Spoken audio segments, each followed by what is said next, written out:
친구 민준의 집은 늘 그렇듯 정갈하고 편안했다. 금요일 저녁 오랜만에 가진 셋의 술자리는 분위기가 제법 무르익었다. 테이블 위엔 고급 와인이 절반쯤 비워져 있었고 민준은 기분 좋은 얼굴로 잔을 들고선 농담을 이어가고 있었다. 그런데 나는 자꾸만 옆자리에 앉은 지연의 시선이 신경 쓰였다. 그녀는 별다른 말 없이 웃고 있었지만 그 웃음이 단지 이야기의 재미 때문이 아닌 것 같았다. 대화가 민준에게로 향할 때도 그녀의 눈은 조심스럽게 나를 향하고 있었다. 처음엔 기분 탓이라고 넘겼지만 그 시선은 식지 않는 열기처럼 은근하게 끈질기게 따라붙었다. 민준이 잠시 자리를 비우겠다고 하며 화장실로 향하자 테이블 위 분위기는 잠시 고요해졌다. 그리고 그 사이 지연은 내 잔을 조용히 채워주며 말했다. 오빠는 참 말이 잘 통해요. 이상하게 편해요. 나는 어색하게 웃으며 잔을 들어보였다. 편하니까 그렇게 느끼는 거겠죠.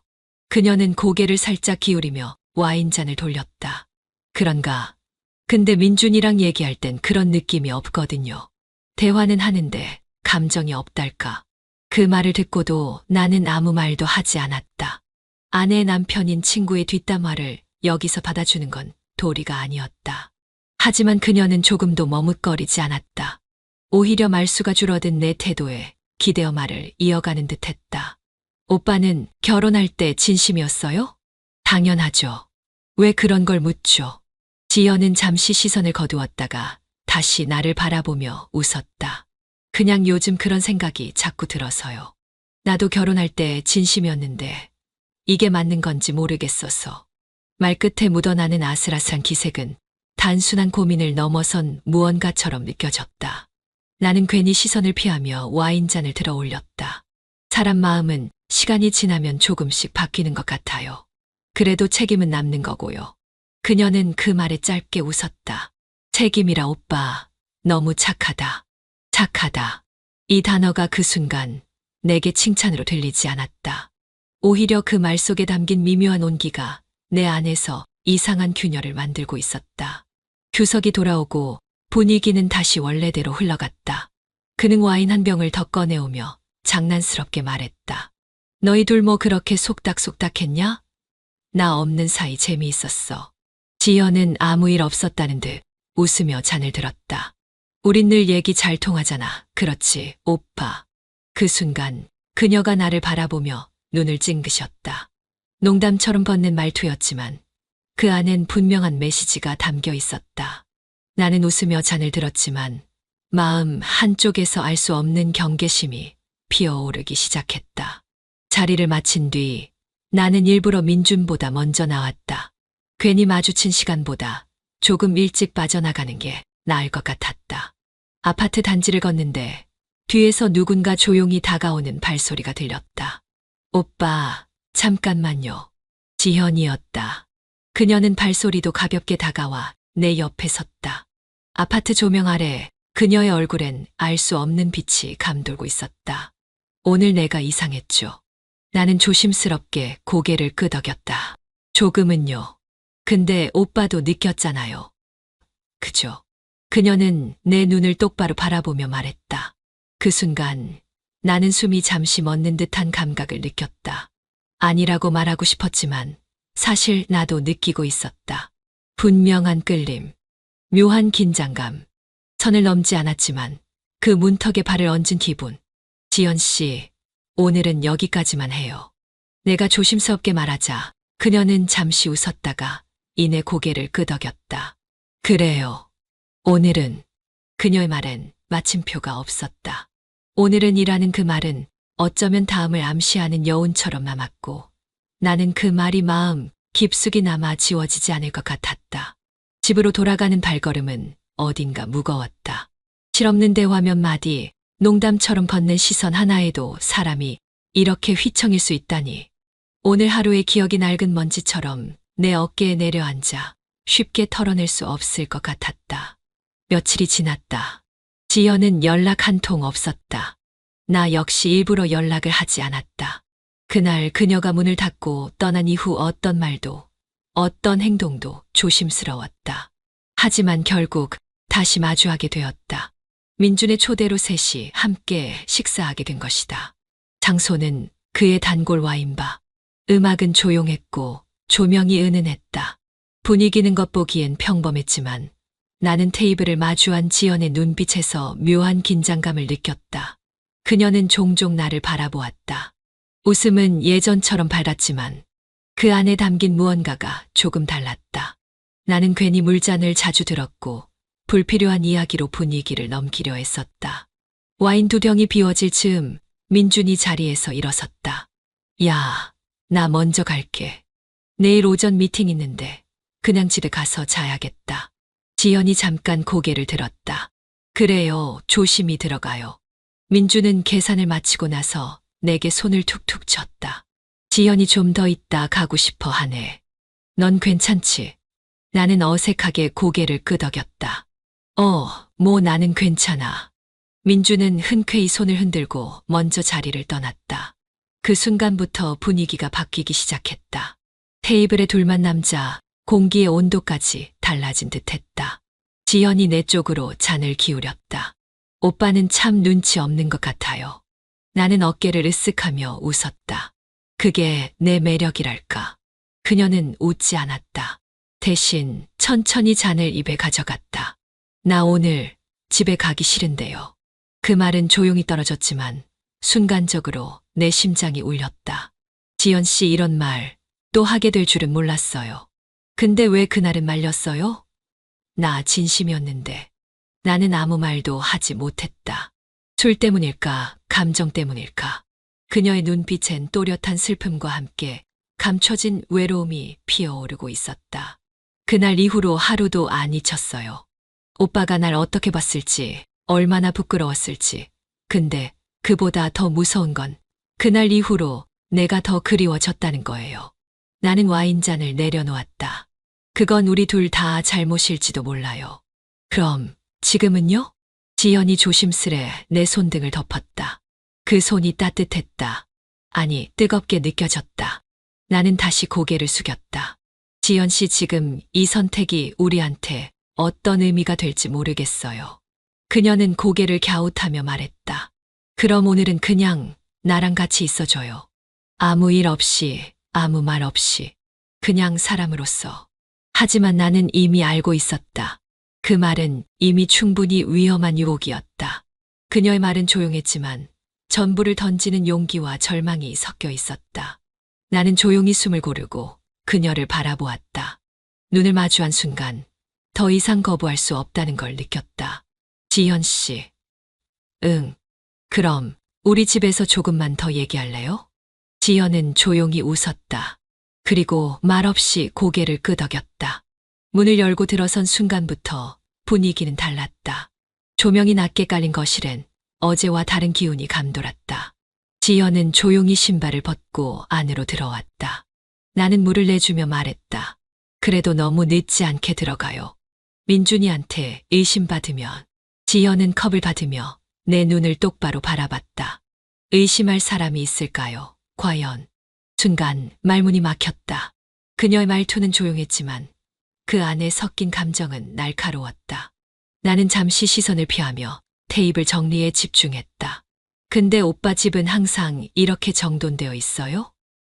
그냥 혼자 살다 보니 누구 올 일도 없고 그래도 뭔가 차분하고 안정된 느낌. 오빠 성격 같아요. 나는 피식 웃었다. 지연 씨도 말 참 잘해요. 사람 기분 좋아지게. 나 오빠 기분 좋게 해주고 싶은데. 그 말은 어딘가 뜨거웠다. 지연은 천천히 내 옆에 앉으며 내 팔에 가볍게 기대왔다.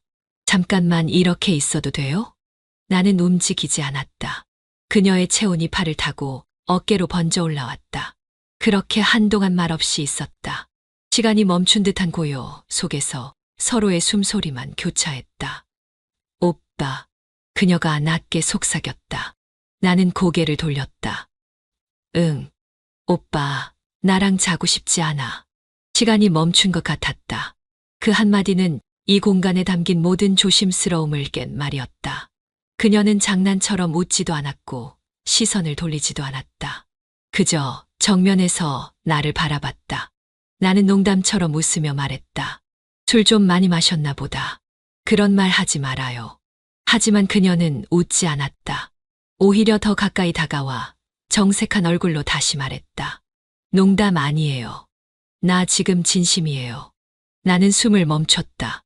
그녀는 내 손등 위에 손을 올렸다. 그 손끝이 부드럽게 내 손을 쓸며 아주 천천히 움직였다. 이 순간을 얼마나 기다렸는지 몰라요. 오빠가 날 어떻게 볼지, 무슨 생각을 할지 다 상관없어요. 그냥 오늘 난 오빠가 필요해요. 그녀의 눈빛은 분명했고 더는 피할 구석이 없었다. 나는 자리에서 천천히 일어나 창가로 향했다. 어둠 너머로 도시의 불빛이 퍼져 있었다. 지연 씨, 우리 지금 이거 돌이킬 수 없을 수도 있어요. 뒤에서 그녀의 목소리가 들려왔다. 돌이킬 수 없는 게 아니라 이미 돌이키지 않기로 마음먹은 거예요. 나는 고개를 숙였다. 이건 유혹이 아니었다. 외로움과 갈망이 뒤섞인 한 사람의 솔직한 감정이었다. 그녀가 내 뒤로 조용히 다가왔다. 그리고 조심스레 등을 기대며 말했다. 오빠, 내 말 진심인 거 알아요.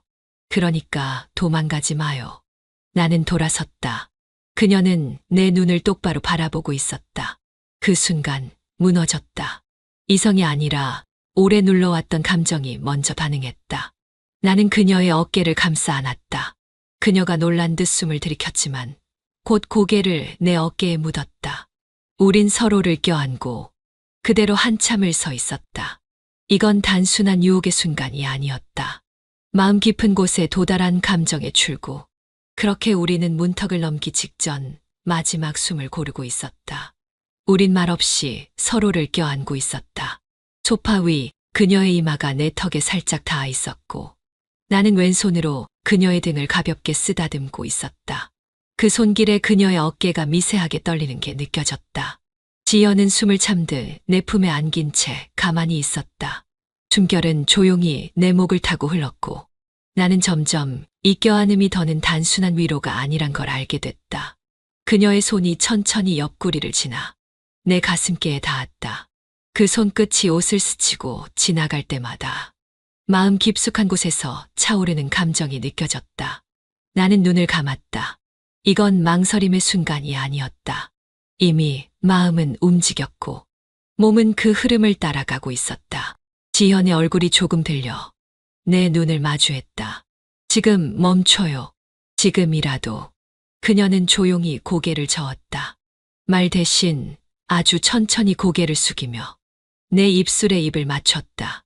처음엔 조심스러웠고 다음은 깊어졌다. 그리고 더 이상 멈추지 않았다. 소파 위 우리는 서로의 옷깃을 풀어내며 조용한 숨소리로 대화했다. 그녀의 허리를 감싸 안았고 지연은 나를 바라보며 살짝 웃었다. 오빠 이건 나 혼자 원한 게 아니죠. 나는 대답 대신 그녀의 뺨을 쓰다듬었다. 그녀는 눈을 감았고 우리는 조용히 아주 천천히 선을 넘었다. 손끝이 기억하고 피부가 확인했다. 머릿속은 멈췄고 감정만이 흐르고 있었다. 시간이 얼마나 흘렀는지 알 수 없었다. 한참 후 지연은 내 품에 안긴 채 가볍게 숨을 골랐다. 미안해요. 내가 너무 이기적이었죠. 아니요. 나도 이미 선택했어요. 지연은 몸을 일으켜 옷을 정리했다. 조용히 거울 앞에 서서 머리를 정돈한 뒤 작은 미소를 지었다. 이건 비밀이에요. 우리 둘만의. 나는 고개를 끄덕였다. 그녀는 천천히 현관문으로 걸어갔다. 내일 아무 일 없던 것처럼 지내야 해요. 할 수 있죠. 그녀가 문을 열며 마지막으로 묻자. 나는 가만히 고개를 숙였다. 그 문이 닫히는 소리가 유난히 크게 들렸다. 그리고 방 안엔 따뜻한 체온과 지나간 감정의 잔열만 남아 있었다. 그날 밤 나는 소파에 그대로 기대어 앉아 있었다. 다시 정리하려 해도 마음이 정리되지 않았다. 그녀의 뒷모습이, 손끝이, 입술이 모두 선명하게 남아 머릿속을 떠나지 않았다. 우리는 단지 한 번의 순간을 공유했을 뿐인데 그게 이렇게까지 깊게 파고들 줄은 몰랐다. 햇빛이 커튼 사이로 길게 스며들고 있었다. 재훈은 소파에 누운 채 천장을 멍하니 바라보다가 천천히 몸을 일으켰다. 어젯밤 지연의 체온이 아직 남아있는 듯한 쿠션 위를 무심코 손으로 쓸었다. 한숨이 흘러나왔다. 무언가 찝찝한 기분이 가슴 안쪽에 남아있었다. 그녀는 분명 웃으며 돌아갔다. 입가에 떠오른 그 미소. 이건 비밀이에요. 그 말도 아직 귀에 생생했는데 그때였다. 진동음이 거실에 울렸다.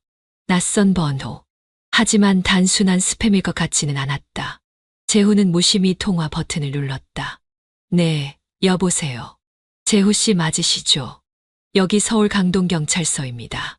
목소리는 딱딱했고 단호했다. 재훈은 순간적으로 정신이 번쩍 들었다. 경찰서요? 지연 씨 관련 건으로 연락드렸습니다. 어젯밤 함께 계셨던 걸로 확인됐는데요. 그분이 지금 성폭행 혐의로 재후 씨를 고소하셨습니다. 순간 뒷머리가 얼얼해졌다. 무릎이 저릿하게 굳었고 입술이 마르기 시작했다. 죄송하지만 뭐라고 하셨죠? 성폭행 혐의로 고소됐습니다. 정확한 사실관계는 조사 후에 판단될 테지만 현재는 고소가 접수된 상태입니다. 오늘 오전 중으로 출석 가능하신가요? 재훈은 핸드폰을 귀에 댄 채 천천히 거실을 한 바퀴 돌았다. 머릿속은 하얘졌고 심장은 비정상적으로 뛰고 있었다. 지금 그게 무슨 말도 안 되는 소리입니까? 그건 저희는 서로, 말씀은 조사 과정에서 하시면 됩니다. 조사 일정은 오전 10시입니다. 늦지 않게 방문 부탁드립니다. 뚝. 통화가 끊겼다. 전화를 내려놓은 손이 떨리고 있었다. 재훈은 그대로 소파에 주저앉았다. 잠시 전까지 머릿속에 남아있던 지연의 눈빛, 손끝, 체온, 그 모든 게 무너져 내렸다. 장난 아니겠지. 그는 혼잣말처럼 중얼거렸다. 하지만 그 말이 스스로를 안심시키기 위한 것도 아니라는 걸 본인이 제일 잘 알고 있었다. 방 안은 고요했다. 그 고요함이 너무 현실적이었다. 아니라고 믿고 싶은데 상황은 믿기 힘든 방향으로 흘러가고 있었다. 재훈은 천천히 욕실로 향했다. 세수를 하고 거울을 봤다. 거울 속 얼굴은 어딘가 낯설었다. 도대체 왜? 그녀가 먼저 손을 잡았고 먼저 입을 맞췄고 그렇게 말없이 품에 안겼던 사람인데 아무 말도 없었던 그녀가 무슨 생각으로 경찰서를 찾았을까? 그리고 어젯밤은 그녀에게 어떤 의미였을까? 출근도 미뤘다. 아무에게도 연락하지 않았다. 오전 9시 48분. 재훈은 슬리퍼를 벗고 운동화를 신었다. 차에 오르면서도 현실감은 돌아오지 않았다. 10분 뒤, 그는 서울경찰서 입구 앞에 섰다. 자동문이 열리는 순간, 재훈은 본능적으로 알았다. 이제 그 밤은 단순한 실수가 아니게 되었다는 걸. 재훈은 경찰서 유리문을 밀고 들어섰다. 바람은 차갑지 않았지만 몸이 자꾸 움츠러들었다. 접수 데스크 앞에서 자신의 이름을 말하자 안쪽에서 한 형사가 천천히 나왔다. 재후 씨 맞으시죠? 따라오시죠. 그는 아무 말 없이 형사를 따라 조사실로 향했다. 문이 닫히고 낯선 공간의 공기가 숨을 조이기 시작했다. 책상 위 녹음기가 켜졌다. 형사의 시선은 무표정했고 상대방이 누구인지보다는 사건 자체에만 집중하는 느낌이었다. 지연 씨가 제출한 진술서에 따르면 당신이 동의 없이 관계를 강제로 가졌다고 되어 있습니다. 이 진술이 사실입니까? 재훈은 멍하니 그 말을 듣고 있다가 천천히 고개를 들었다. 형사의 눈빛은 미동조차 없었다. 아니요. 그런 일 없었습니다. 서로 좋아서 감정이 오고 가서 생긴 일이에요. 그녀도 먼저 내 손을 잡았고 그건 당신 입장이죠. 지금 단계에서는 양쪽 진술이 다르기 때문에 명확한 증거가 없다면 진술의 신빙성을 따져야 합니다. 증거요? 무슨 증거를요? 카메라도 없고 녹음도 없는데 그러니까 지금부터 조사에 협조하셔야죠. 그 말에 재훈은 처음으로 속에서 무언가가 뜨겁게 올라오는 걸 느꼈다. 억울하다는 말조차 무력하게 들릴 공간에서 그는 말끝을 삼켰다. 일방적으로 믿는 겁니까? 그 사람이 먼저였는데 왜 나는 죄인이 돼야 하죠? 형사는 잠시 말없이 그를 바라보다가 종이에 몇 자를 적었다. 그건 법원이 판단할 문제입니다. 우린 진술을 정리하는 거고요. 조사가 끝난 뒤 재훈은 조사실 밖 대기 의자에 앉아 있었다. 허공을 멍하니 바라보는 사람처럼 그의 시선은 흐릿했다. 주머니에서 핸드폰을 꺼냈다. 그녀를 만났던, 그리고 가장 먼저 알게 했던 사람, 재후와 그녀의 남편, 자신의 친구이자 그녀의 남편인 민준이었다. 그래, 민준은 뭔가 알지도 몰라. 어젯밤 술자리에 있었고 내가 마지막까지 남은 걸 아는 사람. 그에게 말해야 한다. 이건 진심으로 오해라고. 재훈은 통화 버튼을 눌렀다. 신호음이 2번 울리고 민준의 목소리가 들렸다. 여보세요? 민준아, 나야. 지금 경찰서야. 지연이 날 성폭행으로 고소했어. 잠깐의 정적. 그 다음 아주 차가운 목소리.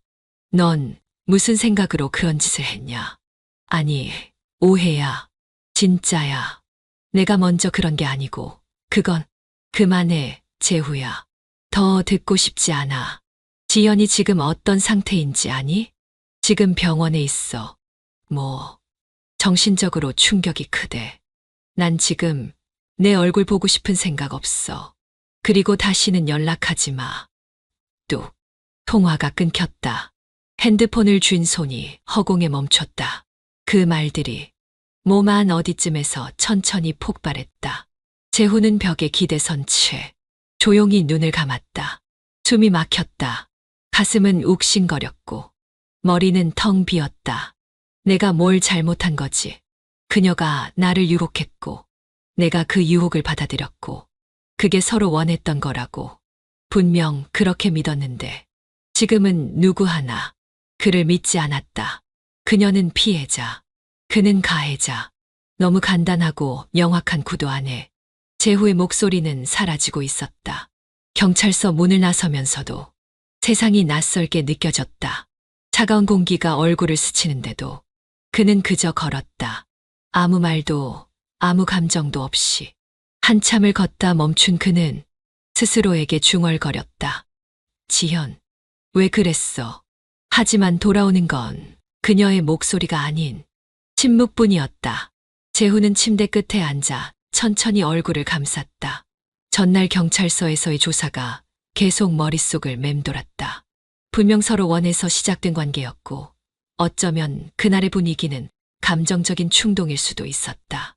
하지만 지금 그의 현실은 누군가의 기억과 해석에 따라 전혀 다르게 그려지고 있었다. 핸드폰을 열어보니 민준의 번호는 여전히 즐겨찾기 맨 위에 있었다. 그와 연락한 건 어제 단 한 통, 그리고 냉랭하게 끊긴 그 전화뿐이었다. 다시 전화를 걸 용기도 없었다. 그 짧은 통화로 재훈은 충분히 알 수 있었다. 더는 설 자리가 없다는 걸. 출근을 망설였지만 그래도 가야 했다. 아무 일 없었다는 듯 움직여야만 뭔가를 지킬 수 있을 것 같았다. 아침 공기는 쌀쌀했고 거리에 나선 사람들 틈에서 그는 마치 유령처럼 걷고 있었다. 사무실에 도착했을 때 평소와는 다른 분위기가 느껴졌다. 사람들의 시선이 조심스럽게 그를 피했고 동료들과 눈을 마주치는 일조차 어색했다. 누군가는 눈인사를 했고 누군가는 모른 척했다. 하지만 그 시선 하나하나가 마치 재후에게 우린 알고 있다는 무언의 신호처럼 느껴졌다. 그는 조용히 자리에 앉아 컴퓨터를 켰다. 팀장이 다가와 말을 건넸다. 재후 씨, 요즘 괜찮아요? 네, 괜찮습니다. 혹시 힘들면 언제든 이야기해요. 잠깐 휴가 쓰는 것도 나쁘지 않을 것 같고. 그는 고개를 끄덕였지만 속으로는 복잡한 감정이 뒤섞였다. 팀장의 배려가 고마우면서도 동시에 무언의 압박처럼 느껴졌기 때문이다. 모두가 그를 모른 척하며 동시에 다 알고 있다는 듯 행동하는 그 기묘한 분위기 속에서 재훈은 점점 숨이 막혀왔다. 점심시간이 되자 사무실이 조금 들썩였다. 평소 같으면 함께 밥을 먹자며 불러주던 후배들이 조용히 나가버렸고 그 자리는 허전하게 남아있었다. 그는 혼자 컵라면을 데우며 직원 휴게실 구석에 앉아 창밖을 바라봤다. 낯선 풍경도 아닌데 왠지 멀게만 느껴졌다. 하루 종일 일에 집중하려 했었지만 그날따라 일도 손에 잡히지 않았다.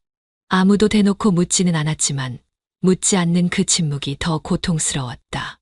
누구도 아무 말도 하지 않지만 이미 모두가 알고 있는 것 같은 이 분위기. 아직 진실은 어디에도 드러나지 않았는데 세상은 너무 빠르게 돌아가고 있었다. 퇴근 시간 무렵 재훈은 자신의 노트북을 천천히 닫았다. 하루를 버텼다는 안도감도 없었다. 그저 내일이 오지 않았으면 좋겠다는 생각뿐이었다. 그는 복도를 걸으며 생각했다. 지연은 지금 무슨 생각을 하고 있을까? 그날 밤 정말 그게 나 혼자만의 착각이었을까? 재훈은 스스로에게 물었다. 하지만 돌아오는 대답은 없었다. 사람들의 조용한 시선 속에서 그는 조용히 사라지고 있었다.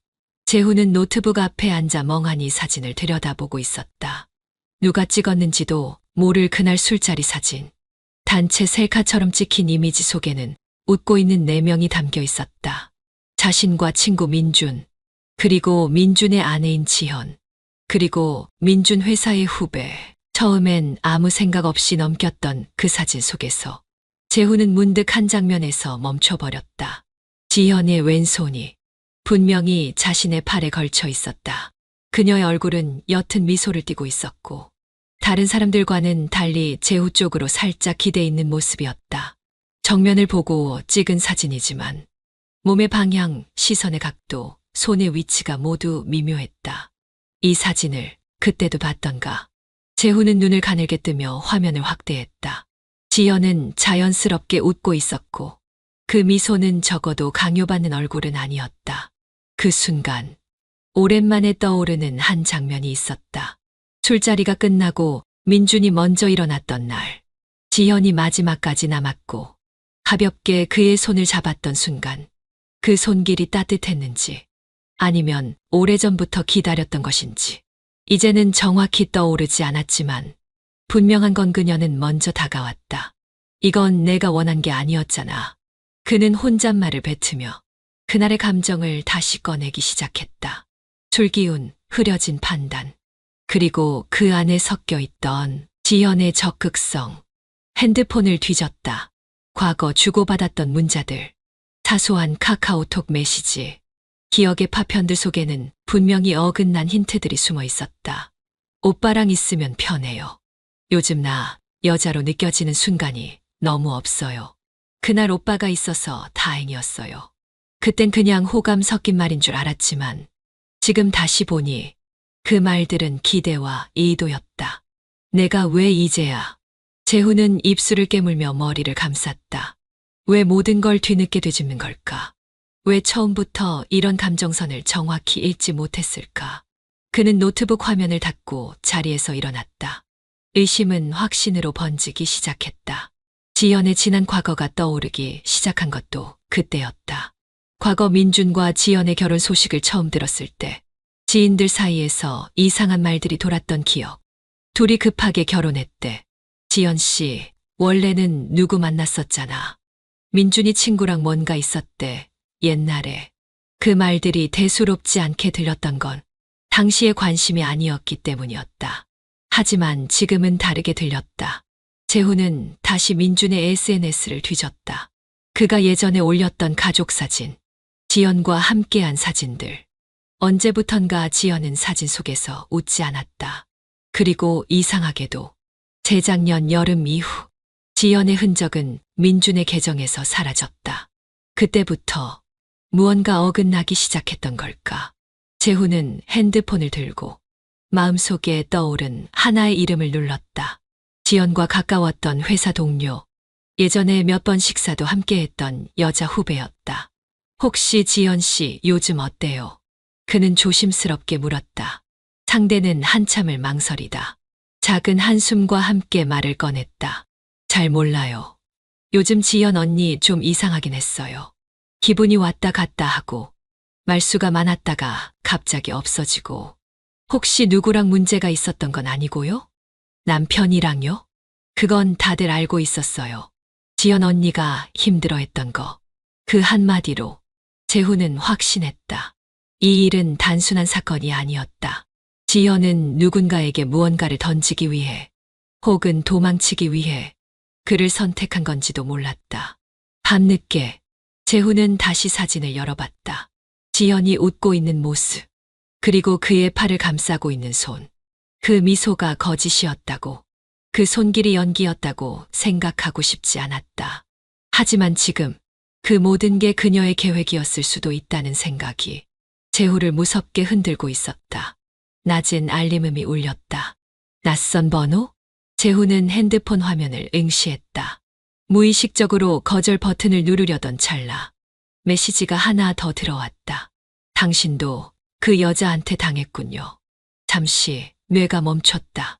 오타인가 잘못 보낸 건가 싶어 다시 읽어보았다. 하지만 문장엔 망설임이 없었다. 확신이 담긴 문장, 그것도 아주 조용한 분노처럼. 재훈은 망설이다 전화를 걸었다. 누구시죠? 상대방의 목소리는 젊지 않았다. 약간 건조했지만 차분했고 오히려 그게 더 기이한 믿음을 주었다.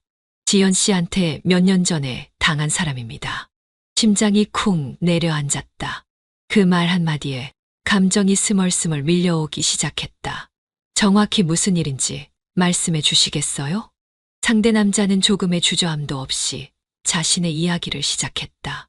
저는 몇 년 전 민준 씨 결혼 전 지연 씨를 알게 됐고요. 상황은 비슷했습니다. 그녀가 먼저 접근했고 관계를 맺고 다음 날 고소장을 접수했죠. 합의금은 3천이었습니다. 변호사도 붙지 않았고 저는 사회적인 체면 때문에 그냥 넘겼죠.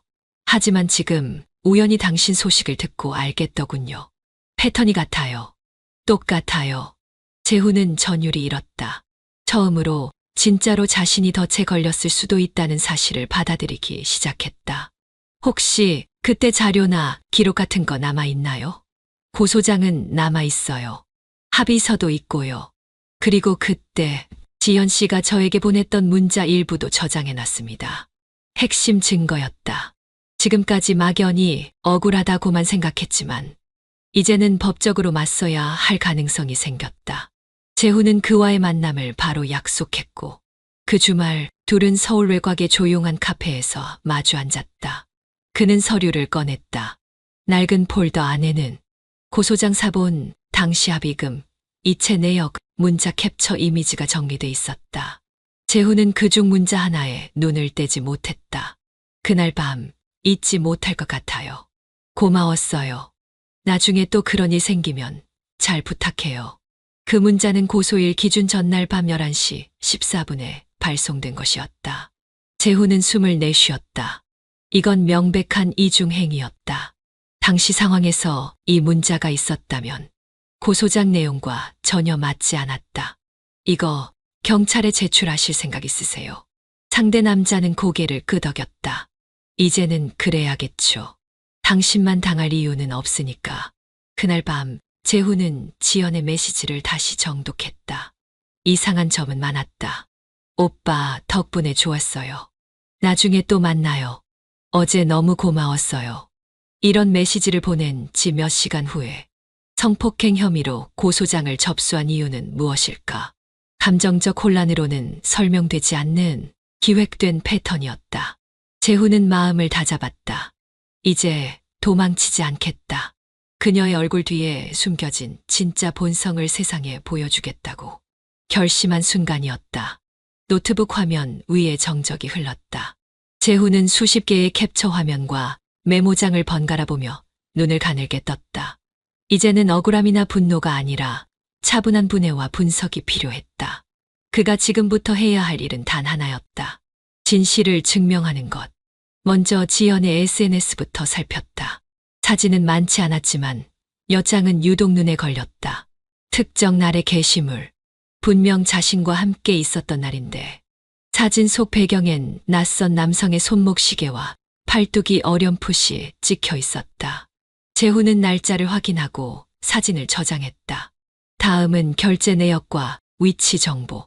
그는 지인의 소개로 연결된 사설 탐정에게 며칠 전 의뢰한 결과물을 받았다. 그 안에는 놀라운 정보가 담겨 있었다. 지연이 자신을 고소한 다음 날 서울 강서구의 한 모텔에 다른 남성과 함께 입실한 모습이 CCTV 영상 캡처로 찍혀 있었다. 입실 시간은 오후 3시 42분. 퇴실은 다음 날 오전 10시 13분. 카드 결제는 지연 씨 명의 BC카드 사용됐고요. 탐정은 간단하게 말했다. 재훈은 그날을 기억했다. 고소장이 접수된 바로 전날 밤. 자신과 지연은 함께 있었다.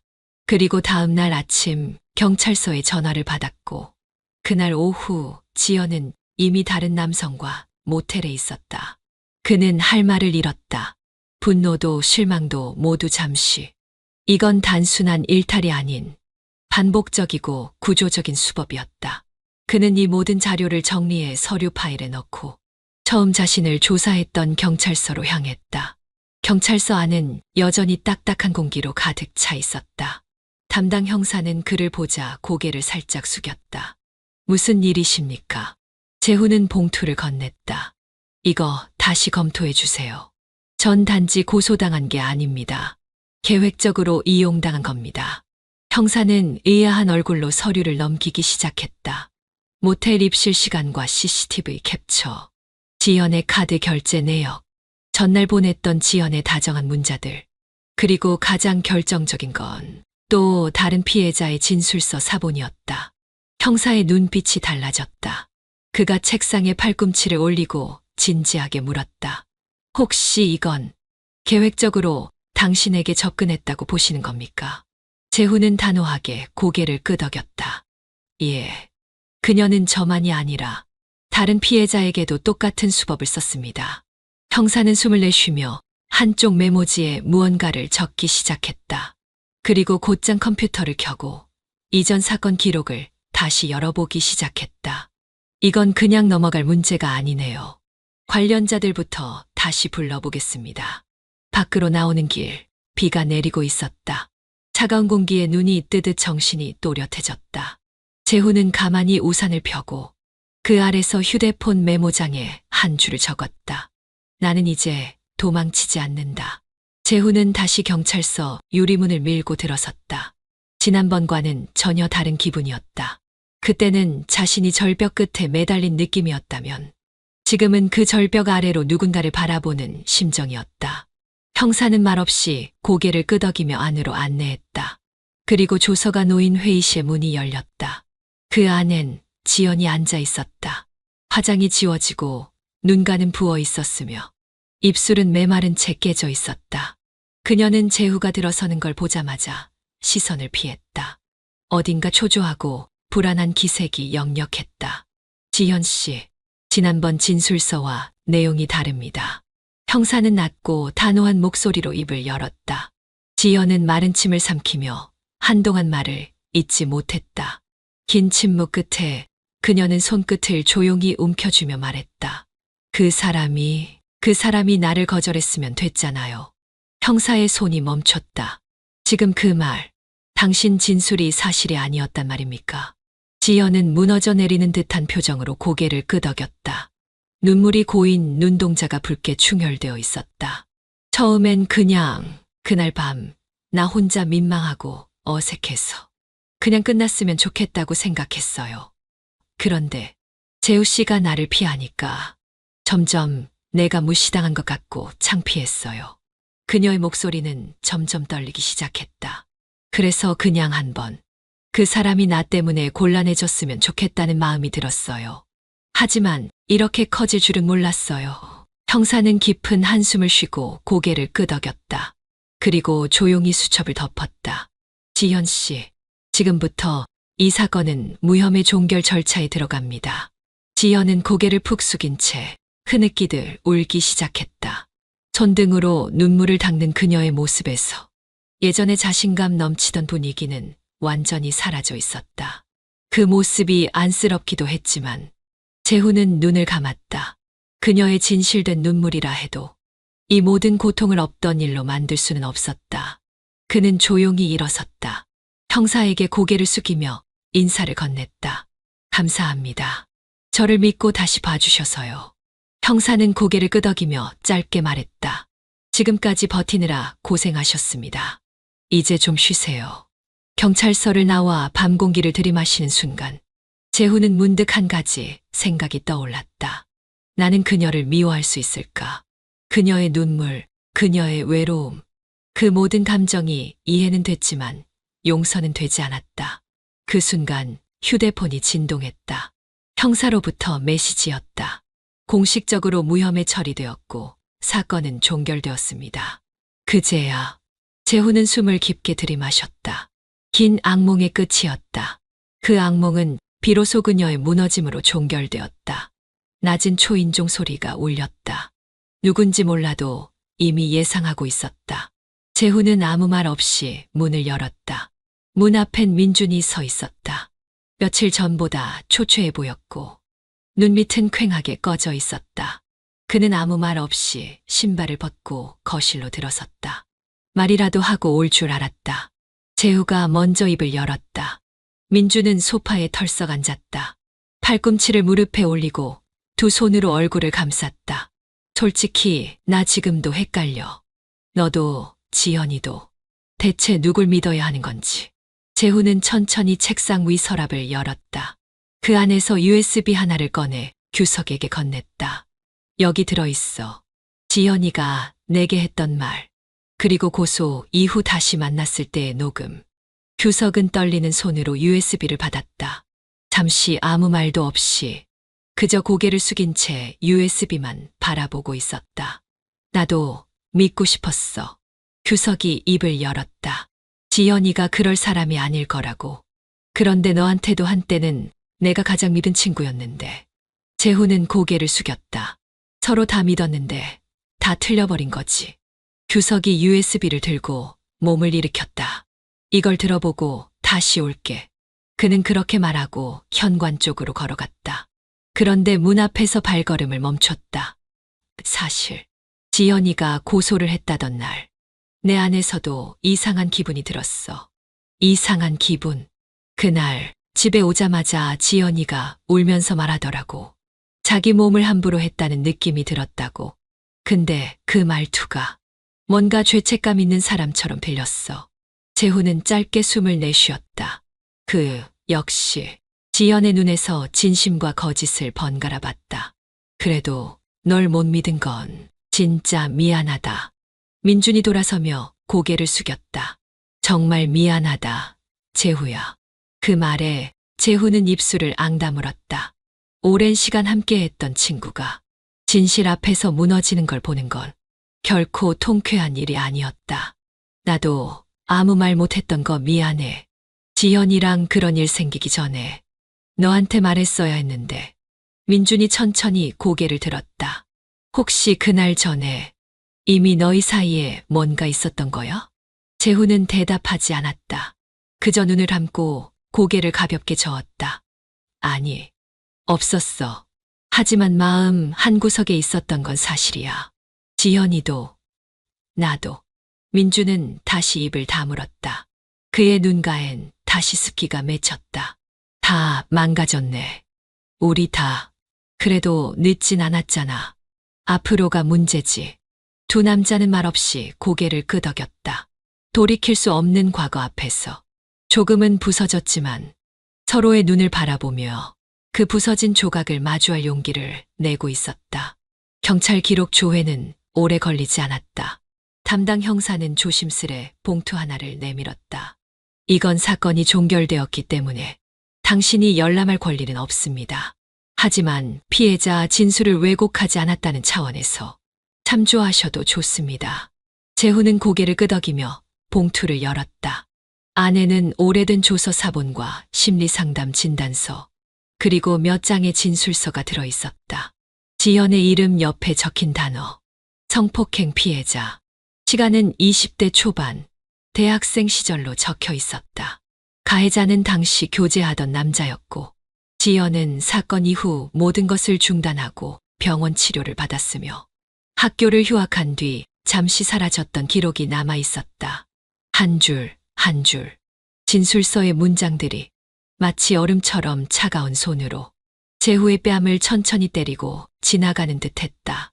거절하려 했지만 너무 늦었고 그 순간 이후 나는 내 몸이 내 것이 아닌 것 같았다.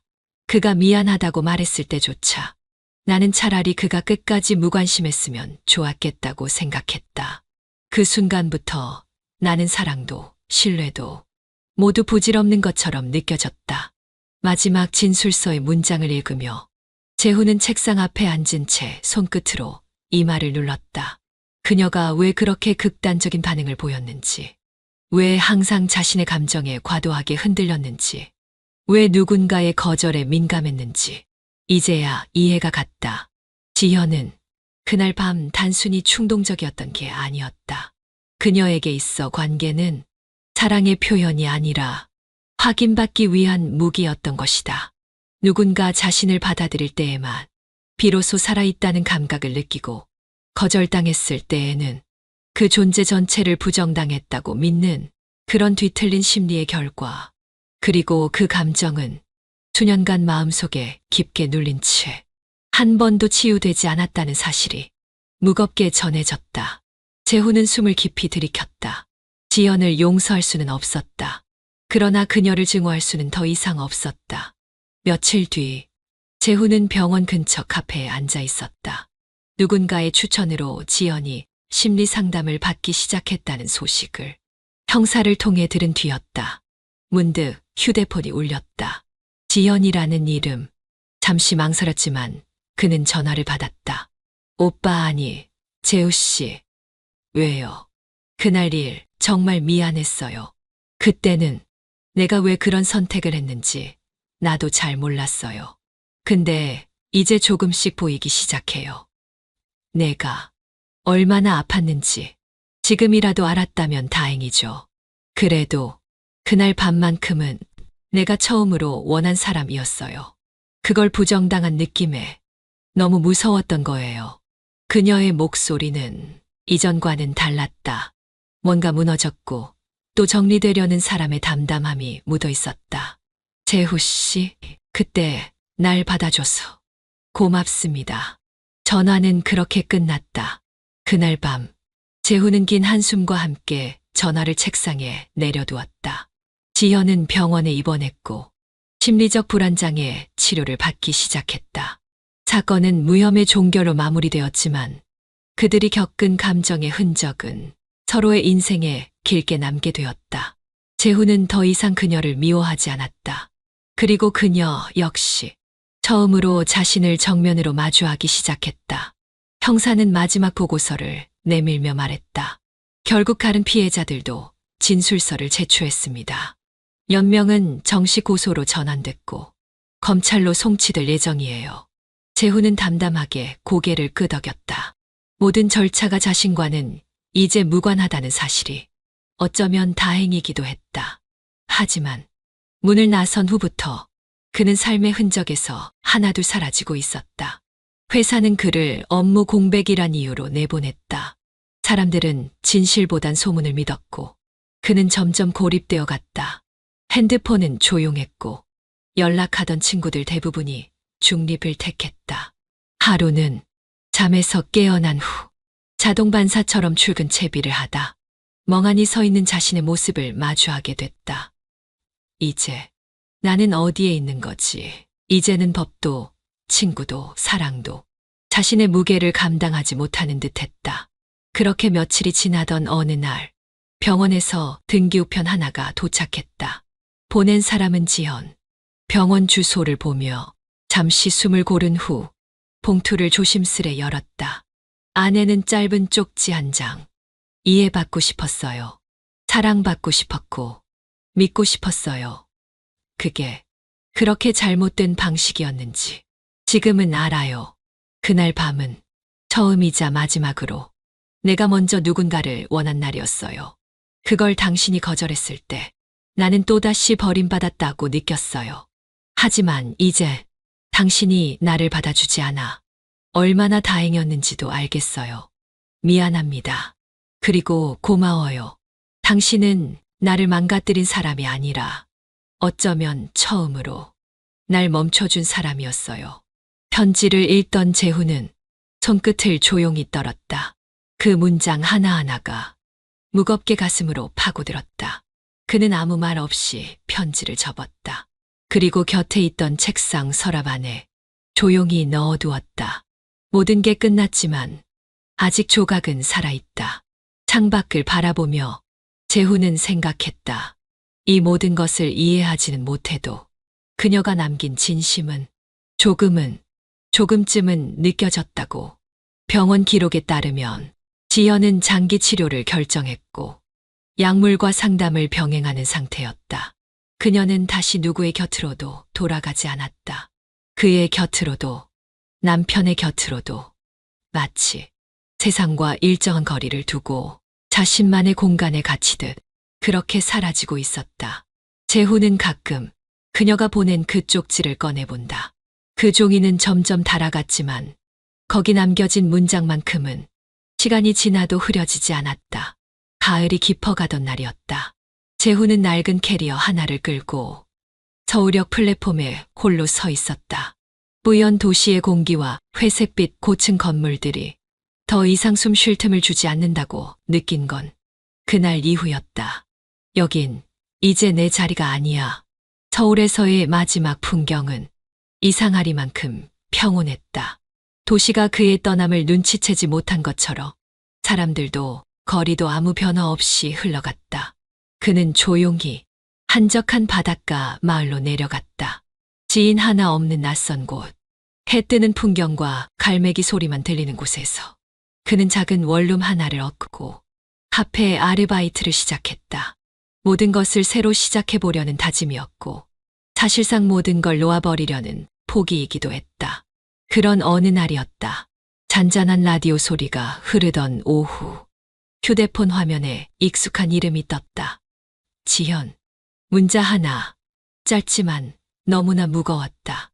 그날 오빠는 아무 잘못 없었어요. 미안해요. 그는 한동안 화면을 바라보다가 손가락으로 천천히 그 문장을 따라 훑었다. 그 문장은 마치 오랫동안 묻혀있던 감정을 한순간에 끄집어낸다. 지현의 메시지는 변명도 핑계도 없이 단순히 사과였고 용서였다. 그는 아무 답장도 보내지 않았다. 그저 오래된 종이 쪽지와 함께 핸드폰 화면을 닫고 창밖을 바라봤다. 하늘은 맑았고 파도는 여전히 같은 리듬으로 밀려오고 있었다. 그날 이후 그는 조금 더 잘 자게 되었다. 꿈속에 그녀가 나타나더라도 이제는 더 이상 분노하지 않았고 그저 스쳐 지나가는 과거처럼 조용히 뒤로 보내줄 수 있었다. 시간이 흘렀다. 지연은 연락을 더는 하지 않았다. 그녀의 이름은 휴대폰에서 삭제되었고 그가 머무는 바닷가 도시에도 이름 없이 시간이 흘러갔다. 어느 날 카페 앞 벤치에 앉아 해지는 바다를 바라보던 재훈은 속으로 이렇게 중얼거렸다. 다시는 돌아갈 수 없는 이야기였지. 돌아갈 수 없기에 마침내 놓을 수 있었다. 그렇게 어떤 사람은 자신을 망가뜨린 사건을 다시 일으켜 세우는 재료로 삼고 또 어떤 사람은 그 사건 속에 머물며 스스로를 가둔다. 재훈은 지금 이 순간만큼은 자유로웠다.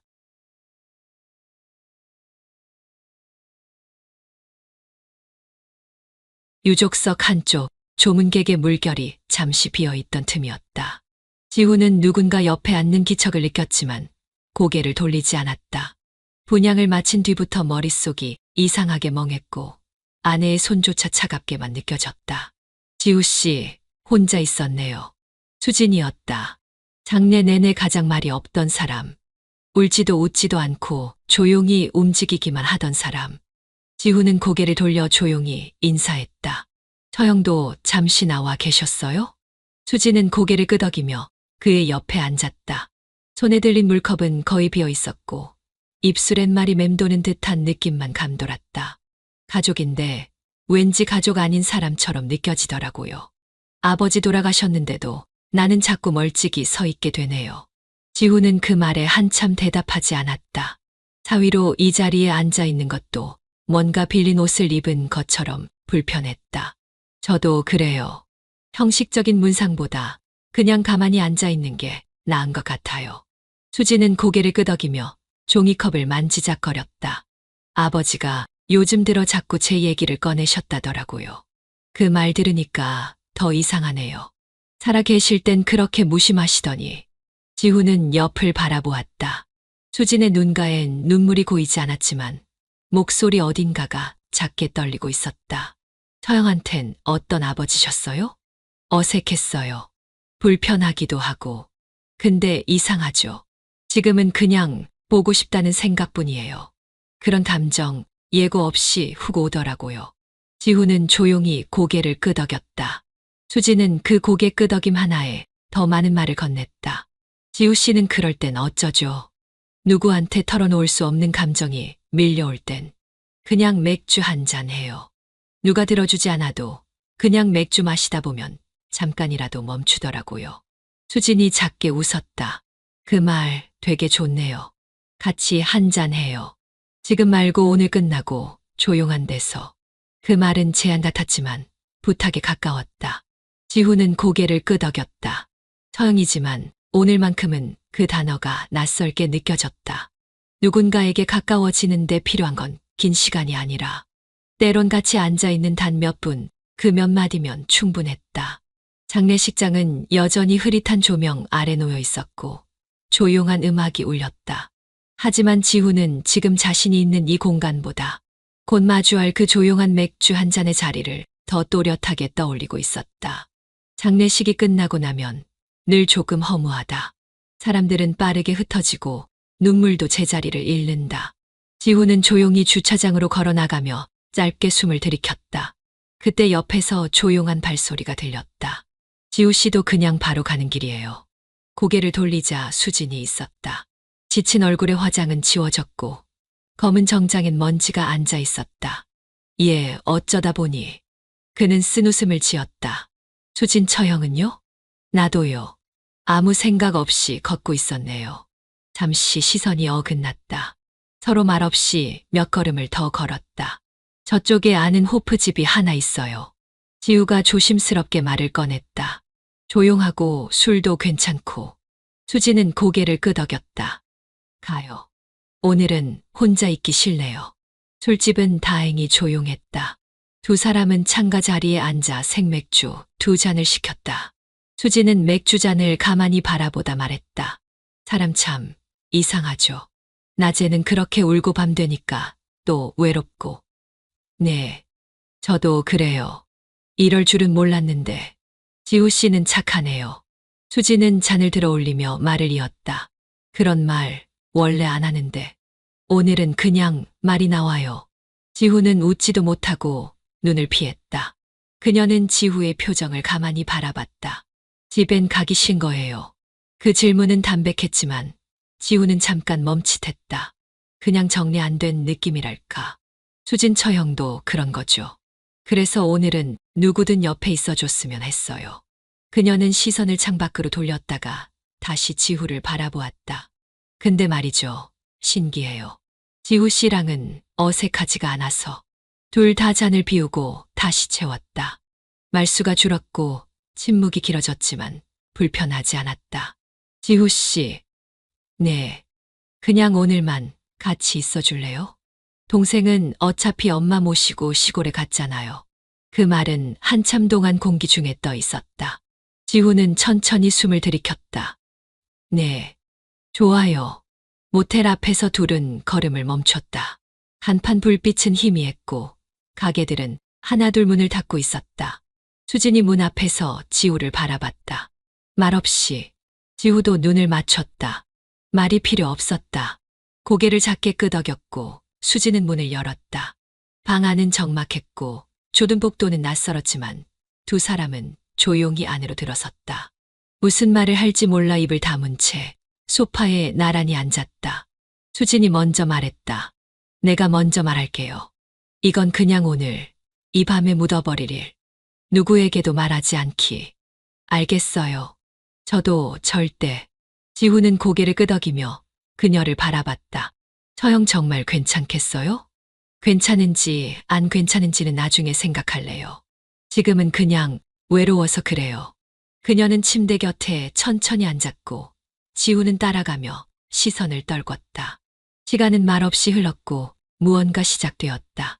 새벽녘 수지는 침대맡에 앉아 지후를 바라봤다. 지후 씨. 네. 이 밤은 있는 거예요. 우리 둘만 아는 거로. 그렇게 할게요.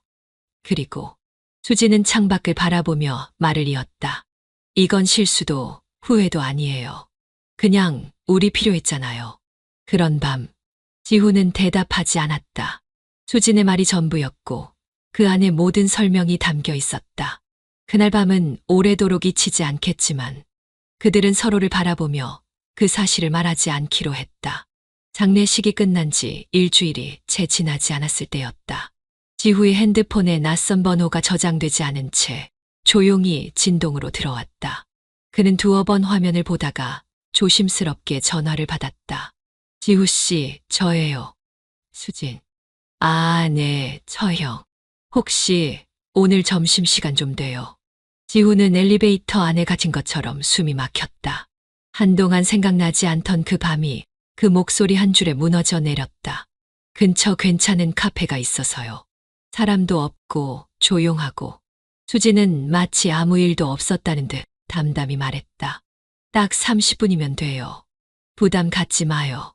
그는 결국 나갔다. 점심시간. 도심 외곽 작은 골목 안 카페. 낮은 조명 아래 앉은 수지는 그날 밤과는 다른 분위기였다. 하지만 웃을 때 눈매가 조용히 접히는 모습은 여전히 같았다. 앉아요.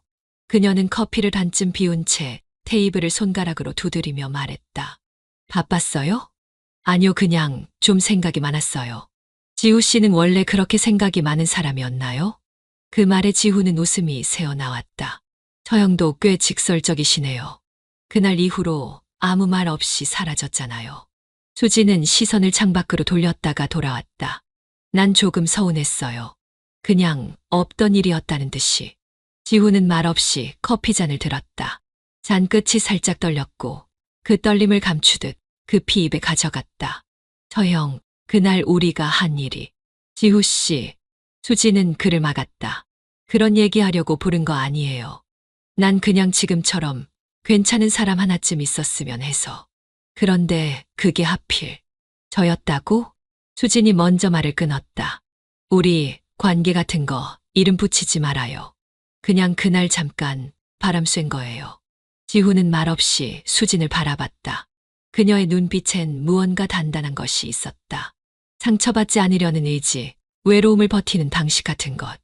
그래도 죄책감은 들어요. 지후 씨가 죄책감 느낄 일이라면 난 더 해야겠죠. 수지는 천천히 웃었다. 근데요, 누구한테도 안 들키면 돼요. 사람 마음이란 게 말하지 않으면 아무도 몰라요. 지후는 그 말에 어쩔 줄 몰랐다. 그녀는 정말 아무렇지 않은 걸까? 아니면 아무렇지 않은 척을 오래 해온 걸까? 나는요, 지후 씨가 편했어요. 우리 가족 중엔 그런 사람이 없었거든요.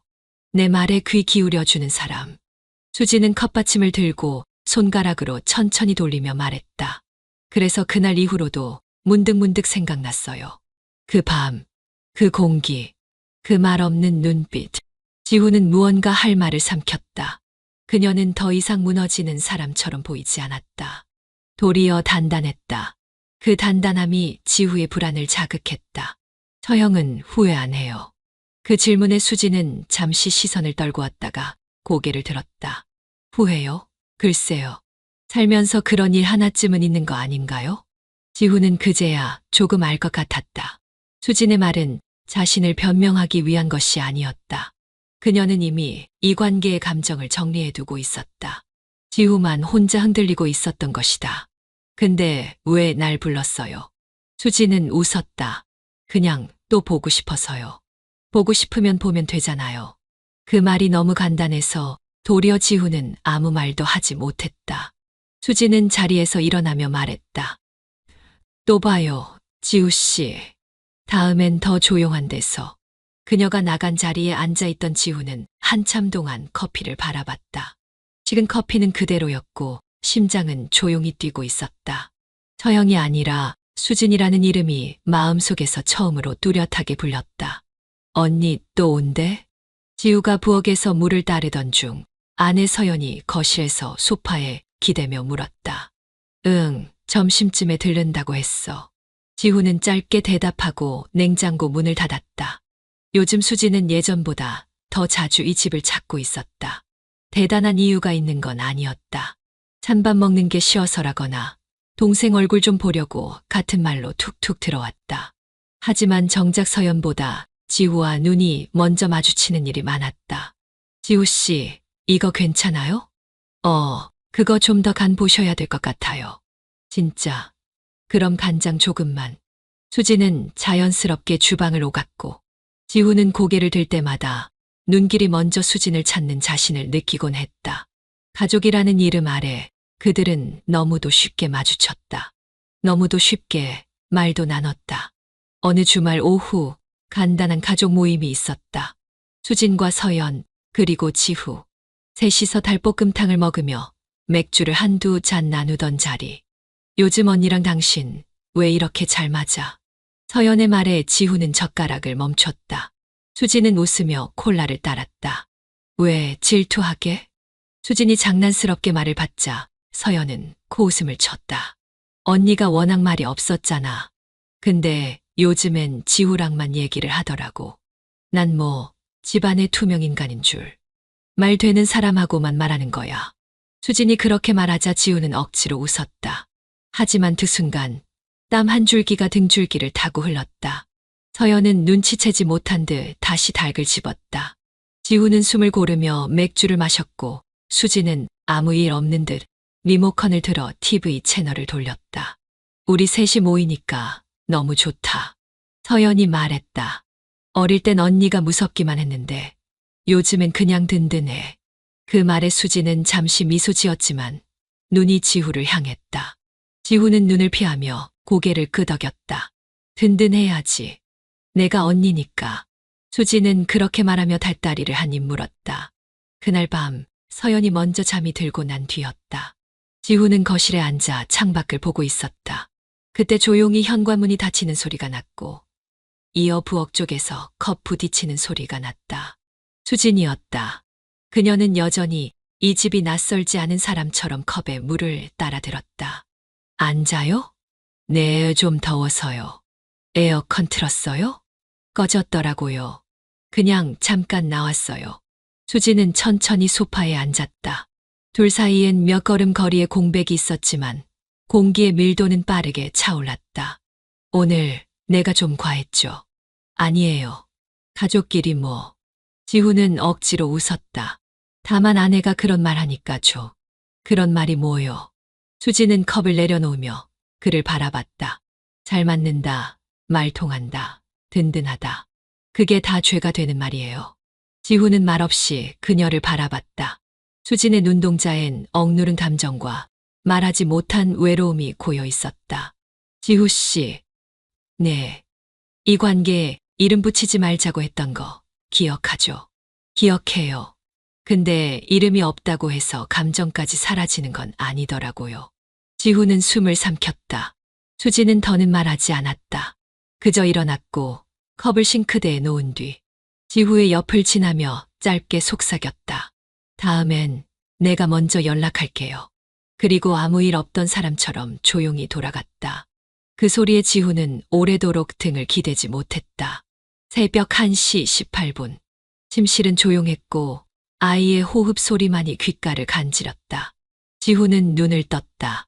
그리고 가만히 휴대폰을 집어들었다. 알림 한 줄. 지금 나와요. 딱 5글자였다. 하지만 그 5글자에 지후의 몸은 망설임 없이 반응했다. 양말부터 챙기고 바지 단추를 조심스럽게 잠그고 문고리 소리가 나지 않도록 천천히 손잡이를 돌렸다. 현관을 나서기까지 단 3분. 이제는 이 모든 게 숙련된 절차처럼 느껴졌다. 차에 올라타 시동을 걸며 그는 스스로에게 중얼거렸다. 이건 분명 미친 짓이야. 하지만 어느새 도착한 모텔 앞. 하얀 외투를 입고 서 있는 수진의 뒷모습을 본 순간 그 모든 자기 합리는 스르륵 무너졌다. 그녀가 먼저 고개를 돌렸다.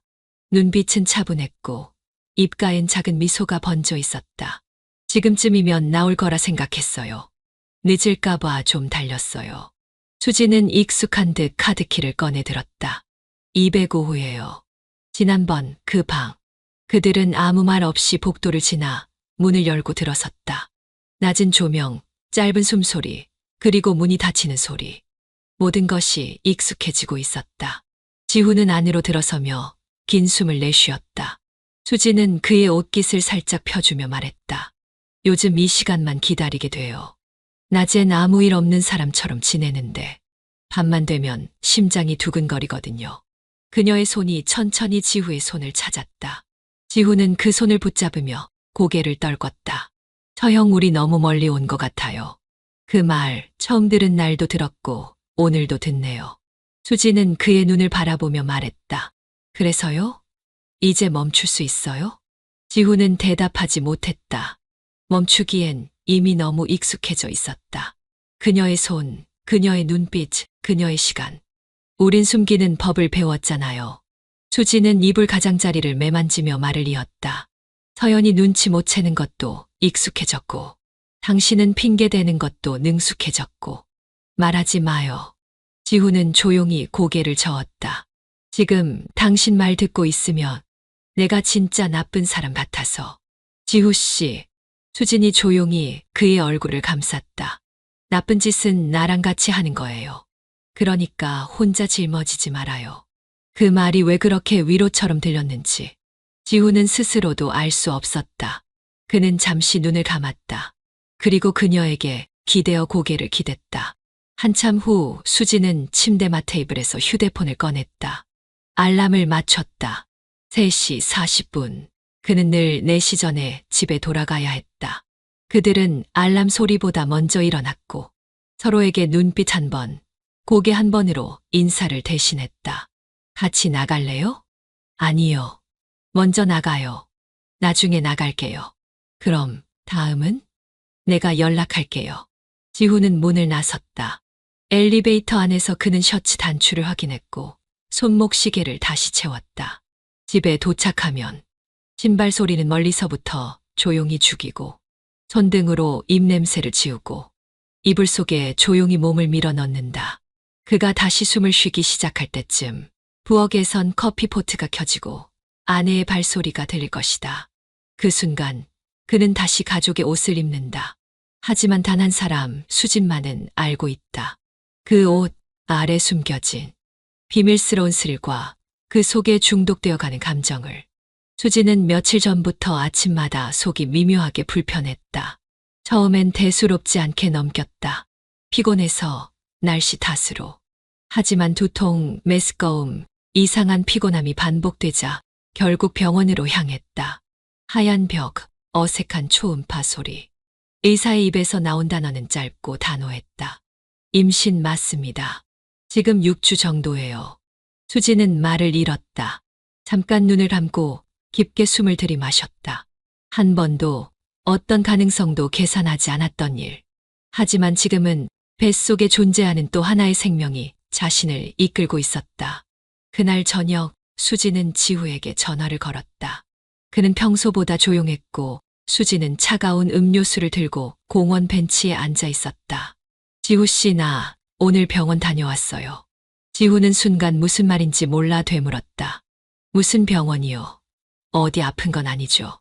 아이 생겼어요. 그 말이 떨어진 순간 수화기 너머의 공기가 확 변했다.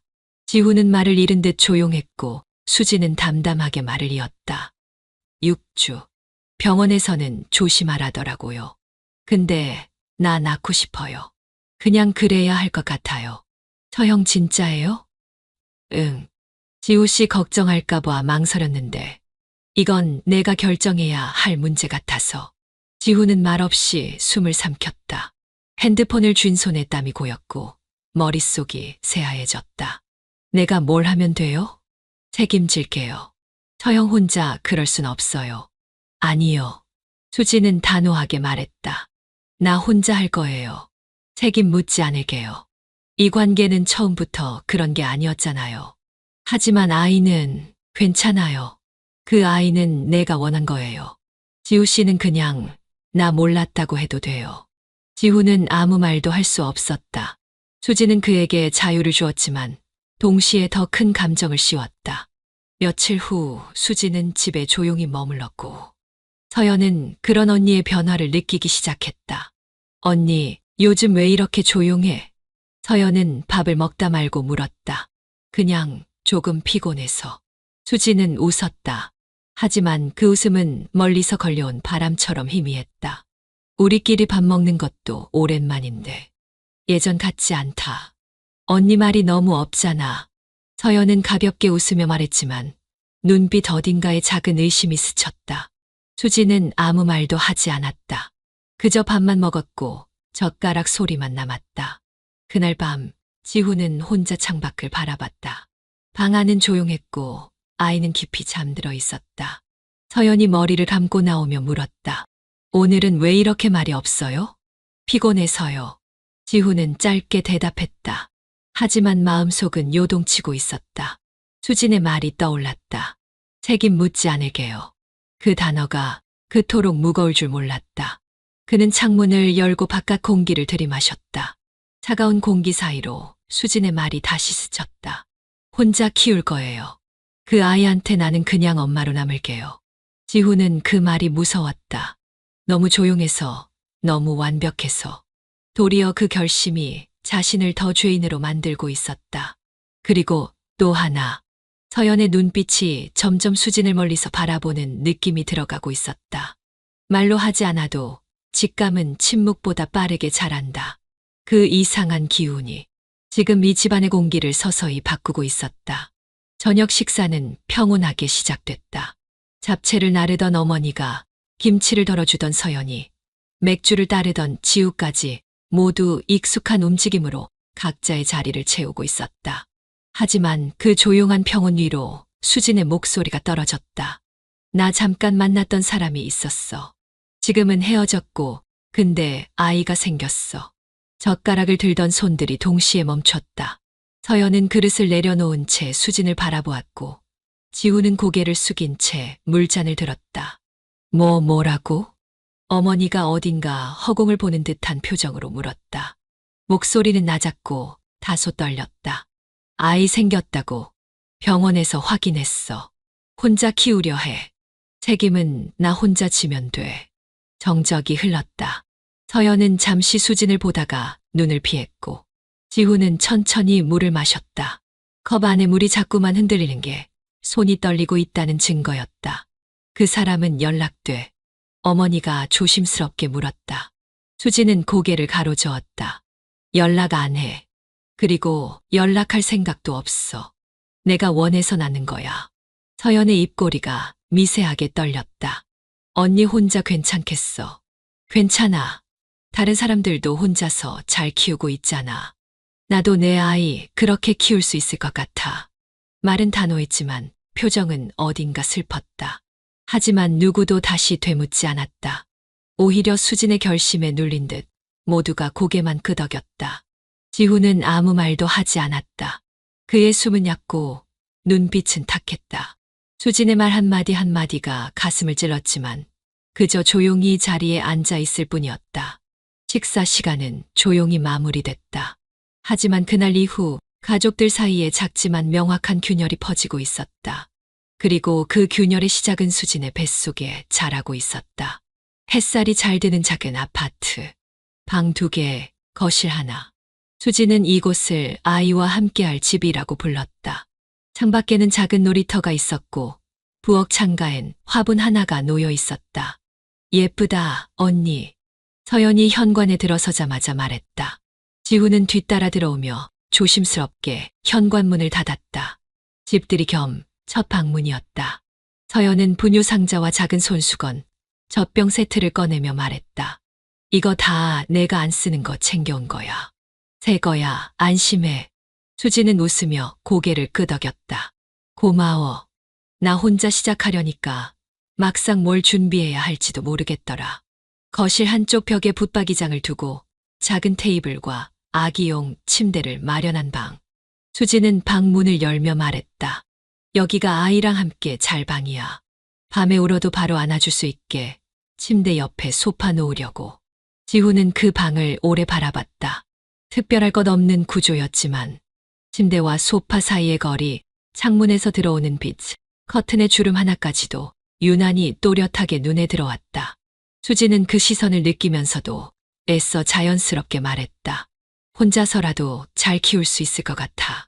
사실 무섭긴 한데 이상하게 용기가 나. 서연은 수진의 어깨에 손을 얹으며 말했다. 언니 혼자 아니야. 나 자주 올게. 아기 태어나면 나만큼 아끼는 사람이 하나 더 생기는 거니까. 수지는 작게 고개를 끄덕였고 지우는 물컵을 들어 입을 적셨다. 말을 꺼낼 수 없었다. 어느 순간부터 이 방이 그냥 누군가의 방이 아니라 자신의 흔적이 남을 수도 있는 공간처럼 느껴졌기 때문이었다. 그날 저녁 돌아가는 차 안. 서연은 창밖을 바라보며 말했다. 우리 진짜 잘 도와줘야겠다. 언니, 생각보다 외로워 보여. 지후는 짧게 대답했다. 응. 그러나 그의 마음속에 남은 건 수진의 말보다 소파 옆에 반듯하게 접힌 아기 이불 한 장이었다. 서연은 평소보다 피곤한 목소리로 전화를 걸어왔다. 지후, 나 오늘은 언니 집 못할 것 같아. 갑자기 일이 생겨서 당신 혼자 좀 다녀와 줘. 지후는 알겠다고 짧게 대답하고 전화를 끊었다. 이상할 것도 없는 상황이었다. 아니, 적어도 겉으로는 그랬다. 수진의 집 초인종을 누르기 전 그는 한참을 현관 앞에서 서성였다. 문이 열리자 수진은 평소보다 더 조용한 미소로 그를 맞았다.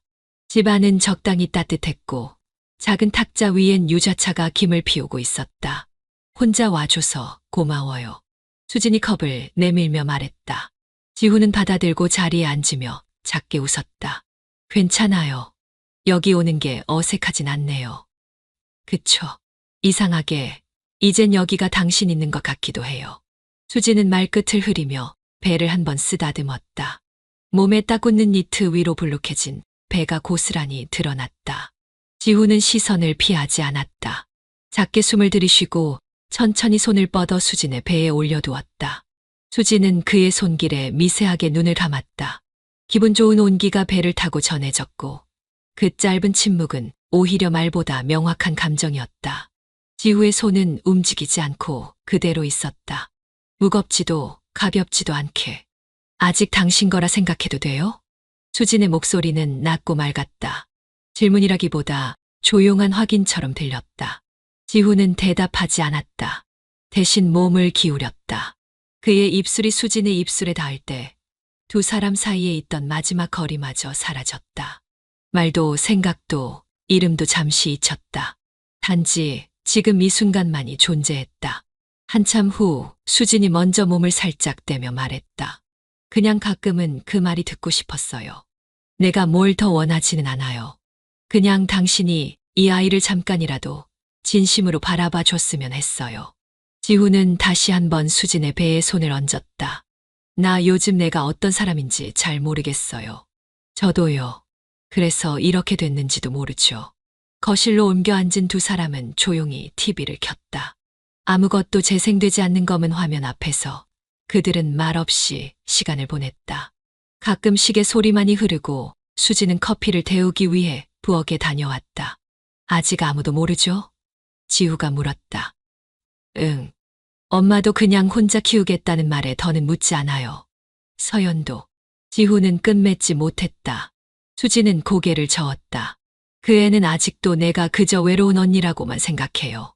미안하지만 난 그 착각이 좀 더 오래 가도 괜찮다고 생각해요. 지후는 말없이 무릎 위에 손을 포개며 수진을 바라봤다. 수진은 그 시선을 피하지 않고 마주봤다. 서로를 오래 들여다보다 지후가 입을 열었다. 그날 이후 난 우리가 멈출 수 있을 거라 생각했어요. 근데 우린 멈출 생각이 없었던 거죠. 정적이 흐른 뒤 수진이 덧붙였다. 서연이 오지 않은 하루였는데 오늘은 너무 오래 남을 것 같아요. 기억에. 지우는 시계를 힐끗 보며 자리에서 일어났다. 할게요. 오늘은 진짜 오래 있으면 안 될 것 같아서. 현관 앞에서 신발을 신는 그를 바라보며 수지는 짧게 말했다. 다음엔 내가 먼저 불러도 돼요? 지후는 문을 열며 대답했다. 이미 그렇게 됐잖아요. 문이 닫히고 수지는 잠시 그 자리에 멈춰섰다. 그리고 천천히 자신의 배에 손을 얹으며 조용히 숨을 들이쉬었다. 지우가 남긴 온기는 쉽게 사라지지 않았다. 그건 이미 거리라는 개념이 아닌 감정의 문제였다. 그리고 그들은 돌아갈 수 없는 이름 없는 관계 안에 있었다. 초인종이 울리지 않아도 현관문이 열리는 건 아주 사소한 변화였지만 지우에게는 무게가 컸다. 수지는 며칠 전 그에게 비밀번호를 알려주며 말했다. 그냥 편하게 드나들어도 돼요. 요즘 혼자 문 열기 귀찮아서. 지우는 아무 말도 하지 않았지만 그 이후 자주 갔다. 출근 전 짧게 들을 때도 있었고 늦은 밤 아무 말 없이 들어가 수진의 등 뒤에 앉아 있기도 했다. 그날은 주말 오후였다. 아이 방 벽지를 새로 바르는 작업을 수진이 혼자 하려다 지우를 불렀다. 여기 위쪽은 내가 손이 안 닿아서요. 좀만 도와줘요. 수진은 의자 위에 올라서다가 휘청했지만 지우가 바로 허리를 받쳐주며 말했다. 그런 건 나한테 시켜요. 이제 혼자 하는 거 금지예요. 둘은 함께 벽지를 붙이고 작은 장을 조립하고 아기 침대를 맞췄다. 망치 소리와 포장지 찢는 소리, 간간이 섞이는 웃음. 그 공간은 분명히 가족의 공간처럼 느껴졌다. 수진이 땀을 닦으며 물었다. 우리 너무 자연스럽지 않아요? 가끔은 아무도 모르는 가족 같죠. 지우는 대답 대신 나사를 하나 더 조여주며 고개만 끄덕였다. 수지는 조용히 그를 바라보다가 혼잣말처럼 말했다. 나 요즘은 이런 일상이 더 무서워요. 당연해질까 봐. 그 말은 곧 바랄 수 없는 것을 바라고 있다는 뜻이었다. 지우는 고개를 들지 못하고 시선을 바닥에 떨어뜨렸다. 그날 저녁 지우가 집에 돌아오자 서연이 식탁에 앉아 웃으며 말했다. 당신 요즘 언니 집 너무 자주 가는 거 아니야? 거의 살림살인 줄 알겠어. 지우는 억지로 웃었지만 시선을 피하며 물컵만 바라봤다. 아니야. 그냥 도와줄 게 좀 있어서. 뭐, 좋지 뭐. 언니도 혼자 힘들 테니까. 근데 너무 자주 가면 오히려 부담될지도 몰라. 언니도 혼자 있는 시간이 필요할 수 있으니까. 지우는 대답하지 않았다. 그 순간 수진이 혼자 있는 시간이 자신보다 필요하다고 믿기엔 이미 너무 많은 시간을 함께 나누고 있다는 생각이 들었다. 다음 날 지우는 아침 일찍 수진의 집에 들렀다. 조용히 문을 열고 들어서자 수진은 주방에서 차를 끓이고 있었다. 오늘은 그냥 와보고 싶었어요. 그 말에 수진은 웃으며 머그잔을 2개 꺼냈다. 나는 이제 당신 없는 시간이 더 어색해요. 이거 습관인가, 감정인가? 아직 잘 모르겠어요. 지우는 조용히 앉아 그녀의 마주한 얼굴을 바라봤다. 수진의 눈가엔 피곤함보다 이상할 만큼 평온한 빛이 서려 있었다. 그날 지우는 처음으로 수진이 준비해 놓은 갈아입을 옷이 집 안에 있다는 걸 알게 되었다. 서랍 안에 접힌 티셔츠, 욕실 선반에 놓인 칫솔. 모두 조용히 말하고 있었다. 여긴 당신이 자주 오는 곳이라고. 그는 그 사실을 부정하지도 받아들이지도 못한 채 그날 밤도 조용히 집을 나섰다. 뭔가 돌이킬 수 없는 지점을 이미 지나버린 것만 같았다. 지우는 2개의 시간표를 나눠 가진 사람처럼 움직였다. 아침엔 아내와 아이의 식사를 챙기고 저녁엔 수진의 집에서 태동을 듣고 앉아 있었다. 양쪽 어디에서도 들키지 않았고 어느 한쪽에서도 의심받지 않았다. 문제는 그런 삶이 이제는 전혀 불편하지 않다는 점이었다. 왔어요? 수지는 늘 그렇듯 창가에 기대어 그를 맞았다. 커튼 사이로 기울어가는 해가 거실 바닥을 따뜻하게 덮고 있었고 테이블 위에는 인쇄된 초음파 사진이 놓여 있었다. 지우는 가방을 내려놓고 다가가 앉았다. 사진 속 작디 작은 형체. 그 안에 수진의 그리고 어쩌면 자신의 일부가 들어있었다. 이 손가락 좀 봐요. 수진이 사진을 가리키며 말했다. 의사 선생님이 그러는데 벌써 손가락 구분이 된대요. 여기 이거 이상하게 당신 닮았어요. 지우는 사진을 오래 바라보다가 고개를 끄덕였다. 정말 닮았네. 묘하게 이상하고 묘하게 좋네요. 수지는 가만히 그를 바라봤다. 당신 요즘 무섭지 않아요? 무서웠으면 못 왔겠죠. 대답은 짧았지만 그 안에 담긴 감정은 단단했다. 그들은 조용히 차를 마셨고 창밖에 어둠이 내려오는 걸 함께 지켜봤다. 그때였다. 지후의 핸드폰이 짧게 울렸다. 화면엔 서연이라는 이름이 떴다. 그는 망설이다가 전화를 받았다. 여보, 나 갑자기 언니 집 들렀다 가려고. 괜찮지? 서연의 목소리는 가볍고 아무렇지 않아 보였다. 지후는 순간 숨이 막혔다. 재빨리 시계를 보며 말했다. 지금은 언니 샤워하고 있을 거야. 몸도 좀 안 좋다 그랬어. 내가 대신 뭐 갖다 주고 갈게. 그래, 그럼 됐어. 그냥 집 가야겠다. 피곤하네. 전화를 끊은 지후는 천천히 숨을 내쉬었다. 수지는 묻지 않았다. 그저 다 알고 있다는 눈빛으로 그를 바라봤다. 이젠 진짜 들킬 뻔했네요. 지후가 작게 웃으며 말했다. 수진도 따라 웃었다. 우리가 지금 뭐 하고 있는지 점점 모호해지죠. 근데 이상하게 그게 더 편해요. 지후는 말끝을 흐리며 다시 초음파 사진을 집어들었다. 거실엔 낮은 음악이 흘렀고 그 음악 사이로 서로의 숨소리가 섞였다. 수지는 조용히 자리에서 일어나 지후 옆에 앉았다. 내가 가끔 생각하는데요. 우리가 지금 이런 관계라는 걸 만약 아무도 몰랐다면, 정말 아무도 평생 몰랐다면 우린 계속 이렇게 지낼 수 있을 것 같아요. 어떤 명칭도 없이 그냥 익숙한 사람처럼. 지후는 대답하지 않았다. 대신 그녀의 손을 천천히 잡았다. 그날 밤 지후는 수진의 집을 나서며 이상한 여운을 느꼈다. 집에 돌아가면 서연은 웃으며 문을 열어줄 것이다. 하지만 그 웃음과 수진의 정적 사이에서 그는 점점 어느 쪽에도 발을 붙이지 못한 채 중심 없이 흔들리고 있었다. 그리고 그 흔들림은 어쩌면 너무도 달콤해서 빠져나올 생각조차 하지 않게 만들고 있었다. 수진의 배는 눈에 띄게 불러왔다. 헐렁한 원피스를 입어도 감춰지지 않았고 계단을 오를 때마다 한 손으로 배를 감싸쥐는 동작이 습관처럼 굳었다. 이전처럼 활발하게 움직이진 않았고 대부분의 시간을 집 안에서 보내는 날들이 이어졌다. 밖에 나가는 게 점점 겁나요. 괜히 누가 물어볼까 봐. 누구 아기냐고. 수지는 창가에 앉아 조용히 말했다. 지후는 말없이 그녀 옆에 앉아 바닥을 바라봤다. 요즘 지후는 회사에서도 서연과의 일상 속에서도 집중을 잃었다. 서연이 저녁 식탁에서 하는 말을 흘려듣기 일쑤였고 아이의 숙제 이야기도 대답이 늦었다. 그럴수록 서연은 짧게 한숨을 쉬었고 지후는 눈을 피했다. 수진의 집에 들른 어느 늦은 저녁, 지후가 평소보다 한참 늦자 수진은 거실에 불도 켜지 않고 조용히 앉아 있었다. 오늘은 아기랑 둘이 잘게요. 그 말은 원망이라기보단 외로움에 가까운 뉘앙스였다. 지후는 그 말에 잠시 멈췄다가 천천히 다가가 수진의 손을 잡았다. 미안해요. 이젠 어디가 진짜 집인지 나도 헷갈려요. 지후의 말에 수진은 피식 웃으며 속삭였다.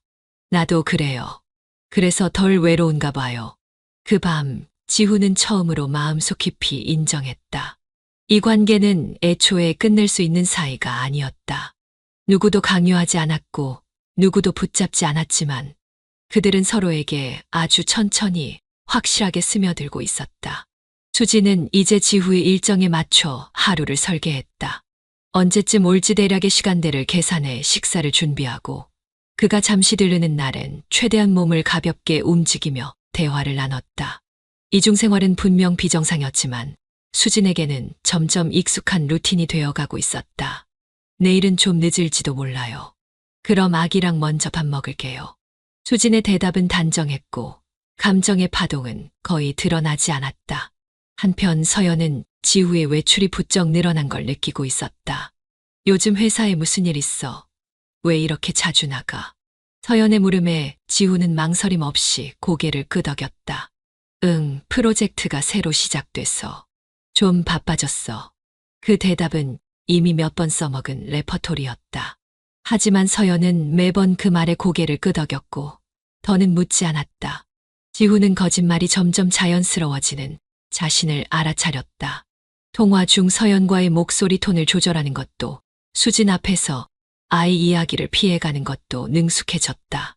그리고 자신이 어떤 사람으로 변해가는지 더 이상 놀랍지도 않았다.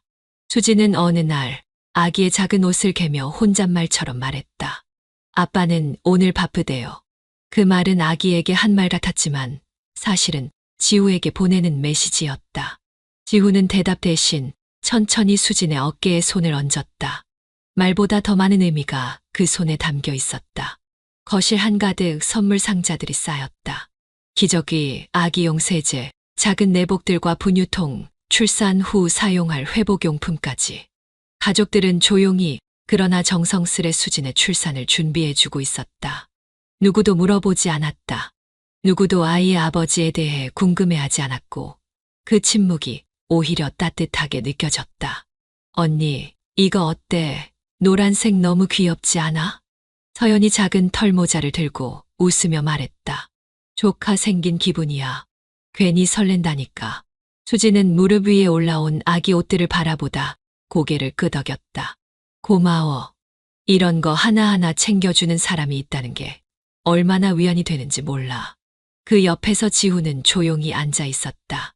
두 여자의 대화에 간섭하지 않았지만 그 장면을 눈에, 마음에 담고 있었다. 서연의 웃음은 투명했고 수진의 목소리는 단단했다. 그 안에서 그는 죄책감과 평온함 사이에 복잡한 감정에 갇혀 있었다. 저녁 무렵 손님들이 모두 돌아가고 집 안이 조용해졌을 때 수진은 천천히 지우의 손을 잡았다. 둘만 남은 공간, 해가 저물고 커튼 사이로 어스름이 번지는 시간이었다. 오늘 행복했어요. 하지만 문득 그런 생각이 들었어요. 이 순간이 언제까지 갈 수 있을까? 혹시라도 깨지면 어떡하지? 그런 생각. 수진의 목소리는 부드럽지만 무겁게 깔려 있었다. 지우는 그녀의 손을 가만히 감쌌다. 깨지지 않을 거예요. 정말요? 우린 절대 들키지 않아요. 그렇죠. 수진은 그의 눈을 바라보며 속삭였다. 지우는 말없이 고개를 끄덕였다. 확신보단 약속처럼, 진심보단 위로처럼. 그건 사랑의 말이 아니라 살아남기 위한 주문이었다. 그들은 가장 안전한 비밀을 공유하고 있었다. 아무도 모르게, 아무에게도 들키지 않게. 수지는 예정일보다 조금 미르게 아이를 낳았다. 짧은 진통과 조용한 분만 끝에 세상에 나온 작은 생명은 놀라울 만큼 평온한 얼굴이었다.